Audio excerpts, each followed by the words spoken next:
धर्मपुर गांव देखने में शांत लगता था, पर यह शांति एक धोखा था। लेकिन इस शांति के नीचे डर खौल रहा था। गांव वाले अपनी सांसें थामे रहते थे, खासकर जब उत्तर की ओर देखते थे। वहां खड़ी थी चुड़ैल हवेली, द विचेस मैंशन। कहानियां उससे ऐसे चिपकी थीं जैसे पुरानी धूल और खून। रात में रोंगटे खड़े कर देने वाली चीखों की फुसफुसाहट, खून के धब्बे जो बार बार उभर आते थे, और खिड़की पर एक औरत का साया हमेशा देखता हुआ। गांव वाले इन कहानियों को जानते थे और महसूस करते थे। वे उत्तर वाली सड़क से बचते थे, दिन के उजाले में भी। हवेली का जिक्र ही किसी भी कमरे में सन्नाटा ला सकता था। डर धर्मपुर की मिट्टी में गहराई तक समाया हुआ था। कोई पास जाने की हिम्मत नहीं करता था। हवेली खंडहर बन चुकी थी, खौफ की एक निशानी। उसके पत्थर ढीले, लकड़ियां सड़ी हुई, फिर भी उसमें एक भयानक ताकत थी जो राजों और अनकहे कारनामों से पैदा हुई थी। वो इंतजार कर रही थी, जैसा सालों से करती आई थी, किसी नए का, किसी ऐसे बेवकूफ का जो उसकी सच्चाई जानने की कोशिश करे। गांव देखता रहा और इंतजार करता रहा। हवेली भी उन्हें देखती रही और डर मंडराता रहा, रात की तरह घना। फिर आरव मिश्रा आया, एक यंग एम्बिशियस जर्नलिस्ट जिसे पैरानॉर्मल चीजों में दिलचस्पी थी।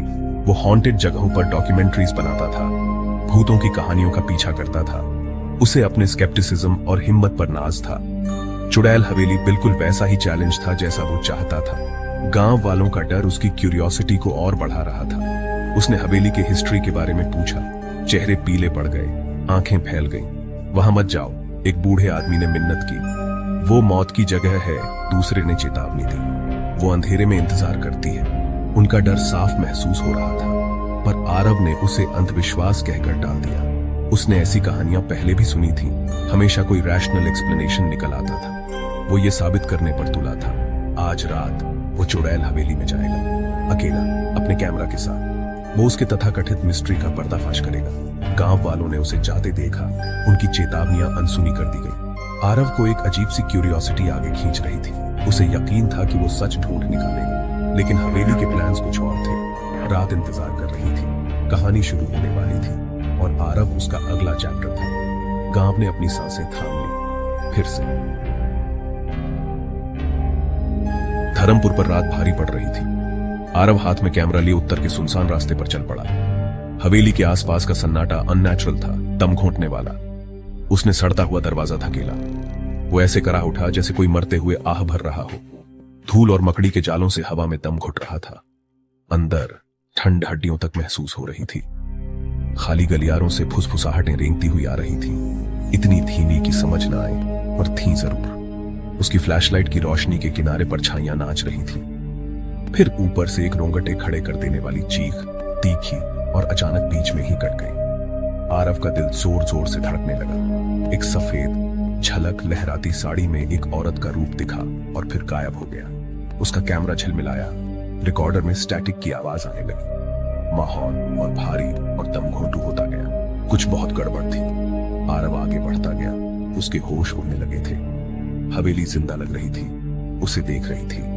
हर अगला कदम एक जाल में फंसने जैसा लग रहा था। हवा खौफ से और घनी हो गई। उसने अपनी सांसें काबू में करने की कोशिश की, पर घर के इरादे कुछ और थे। अंधेरा और करीब आता गया, फुसफुसाहटें और तेज हो गई। आरव को एहसास हुआ वो अकेला नहीं था। हवेली जाग चुकी थी और वो भूखी थी। उसने अपना कैमरा और कसकर पकड़ लिया और आगे बढ़ा। आरव ने खुद को एक उजड़े हुए स्टडी रूम में पाया। किताबें बिखरी हुई, फर्नीचर टूटा हुआ, एक शानदार अतीत के निशान। मलबे के बीच उसकी फ्लैशलाइट की रोशनी एक पुरानी लेदर बाउंड डायरी पर पड़ी। नाम था ठाकुर हरिनाथ सिंह। उसने उसे खोला। पन्ने नाजुक, स्याही फीकी पड़ चुकी थी। डायरी ने एक दहला देने वाली कहानी बताई। जमुना देवी, ठाकुर की पत्नी जो कभी खूबसूरत थी, उसे वर्जित ज्ञान का जुनून सवार हो गया था। वो काले जादू, तांत्रिक क्रियाओं में डूब गई, ऐसी शक्ति की तलाश में जो समझ से परे थी। डायरी की एंट्रीज और बेचैन करने वाली होती गई। उसका पागलपन में डूबना, उसकी रस्में और भयानक होती गई। उसे बलियां चाहिए थी, इंसानी बलियां। डायरी में वो लिखा था जो सोचा भी नहीं जा सकता। उसने अपने ही परिवार की बलि दे दी, यहां तक कि ठाकुर की भी, सब इन्हीं मनहूस दीवारों के अंदर। डायरी के मुताबिक उसकी आत्मा अब हवेली से बंध चुकी थी। पढ़ते पढ़ते आरव के हाथ कांप रहे थे। हवा और ठंडी हो गई। फुसफुसाहटें लौट आई और तीखी। सच्चाई किसी भी कहानी से ज्यादा भयानक थी। हवेली सिर्फ हॉन्टेड नहीं थी, वो खून से शपित थी। आरव को खतरे का एहसास बहुत देर से हुआ। डायरी उसके हाथ से फिसल गई। कमरा जैसे सिकुड़ने लगा। अतीत यहां जिंदा था और उसे साथ चाहिए था। आरव ने खुद को संभालने की कोशिश की, पर हवेली उसे अपना शिकार बना चुकी थी। कहानी खत्म नहीं हुई थी, ये तो बस शुरुआत थी।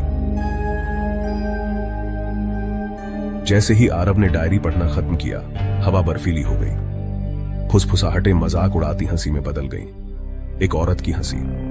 जमुना देवी प्रकट हुई। अब वो उड़ता हुआ साया नहीं बल्कि ठोस थी। उसकी आंखों में नफरत जल रही थी। दीवारें गहरा खून जैसा तरल रोने लगी। आरव की फ्लैशलाइट बंद हो गई और वो लगभग अंधेरे में रह गया। दहशत ने उसे जकड़ लिया। उसने दरवाजा खोलने की कोशिश की, लॉक्ड था। खिड़कियां सील्ड थीं। वो फंस चुका था। जमुना देवी की हंसी गूंज रही थी और करीब उसके दिमाग के अंदर वो उसके खौफ का मजा ले रही थी। आरव चीखा, एक कच्ची जंगली आवाज। उसके रिकॉर्डर ने सब कुछ कैप्चर कर लिया। बेतहाशा चीखें, उखड़ी सांसें और उसकी रोंगटे खड़े कर देने वाली खिलखिलाहट। फिर एक दिल दहला देने वाली धम्म की आवाज। सन्नाटा। आरव मिश्रा जा चुका था। हवेली ने एक और आत्मा को अपना शिकार बना लिया। अंधेरा और गहरा हो गया। आरव के लिए कहानी खत्म हो गई, लेकिन कहानी और मजबूत हो गई। हवेली की भूख शांत नहीं हुई थी। वो इंतजार करती रही, हमेशा की तरह सब्र से, अगले विजिटर का, अगली कहानी का। गांव वाले आरव के बारे में दबी आवाज में बात करेंगे। एक और चेतावनी, हवेली के श्राप का एक और चैप्टर। रात ने अपने राज वापस ले ली और हवेली देखती रही, हमेशा देखती हुई, हमेशा इंतजार करती हुई। डर बाकी रहा और अंधेरा भी। सुबह हुई, फीकी और ठंडी। आरव वापस नहीं आया था। गांव वाले हवेली के पास पहुंचे। उनके चेहरों पर डर साफ दिख रहा था। दरवाजे के बाहर आरव का कैमरा और रिकॉर्डर पड़ा था, धूल भरा पर सही सलामत। उसका कोई और निशान नहीं था। हवेली उसे पूरा निगल गई थी। गांव वालों ने कांपते हाथों से रिकॉर्डर उठाया। उन्होंने लास्ट फाइल चलाई। आरव की डरावनी चीखें, जमुना देवी की हंसी, उनके सबसे बुरे डर सच साबित हो गए। चुड़ैल हवेली सिर्फ एक कहानी नहीं थी, वो एक कब्र थी, एक शिकारी। उनका खौफ पक्का हो गया। उन्होंने कसम खाई, अब कोई भी उस जगह के पास कभी नहीं जाएगा। सवाल बना रहा, ये कहानी है या असली शैतान? हवेली अब भी खड़ी है, खामोश और चौकन्नी, अपने अगले मेहमान का इंतजार कर रही है। शायद वो आपका इंतजार कर रही है। गांव वाले उत्तर वाली सड़क से बचते हैं। डर कायम है, कहानी बढ़ती जा रही है। हवेली का साया लंबा खींचता है और रात कभी भी पूरी तरह खामोश नहीं होती। धर्मपुर में कुछ कहानियां सच्ची होती हैं, कुछ दरवाजे कभी नहीं खुलने चाहिए और कुछ डर हमेशा के लिए होते हैं।